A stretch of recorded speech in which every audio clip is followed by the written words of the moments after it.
So অনেক company আছে যারা এখন এআই ব্যবহার করতে চাচ্ছেন, এবং তাদের কাছে আমার প্রশ্নটা হচ্ছে, আপনি কি শুধুমাত্র চ্যাটবট ইউজ করতে চান, নাকি আপনি আসলে এআই অপারেশনাল ইনফ্রাস্ট্রাকচার আসলে ক্রিয়েট করতে চান?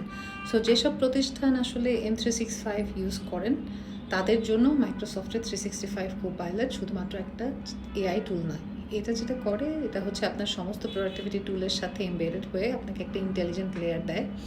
সো আপনার এক্সিস্টিং যে সিকিউরিটির কনসার্নগুলো থাকে, ডিএলপি, সেন্সিটিভ লেভেল, সো এই সব কিছুকে আপনি ইনহেরিট করেন এবং অ্যাডভান্স একটা অ্যাডমিন অ্যাক্সেস পান।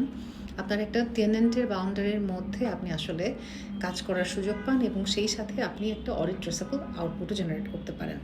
সো আপনি যেই সেক্টরেরই হয়ে থাকেন না কেন, ব্যাংকিং সেক্টর আপনি হতে পারেন, আরএমজি সেক্টরের মানুষ হতে পারেন, যে কোনো কনগ্লোমারেটের মানুষ। সো এআই এখন আপনার জন্য শুধুমাত্র ক্রিয়েটিভ টুলের জায়গাতে হেল্পফুল না, আপনার অর্গানাইজেশনাল গভর্নেন্স, কমপ্লায়েন্স সব কিছু কিন্তু মেনটেন করার জন্য আপনাকে এআই হেল্প করতে পারে।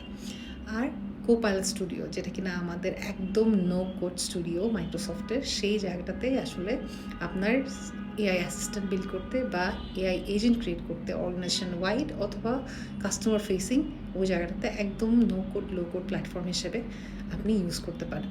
সো আপনি যদি স্মার্ট অর্গানাইজেশনে নিজেদেরকে ট্রান্সফর্ম করতে চান, তাহলে এআইকে গভর্ন করা শিখতে হবে, এবং that's where you can make the difference, and Copilot can help you in that. Thank you so much.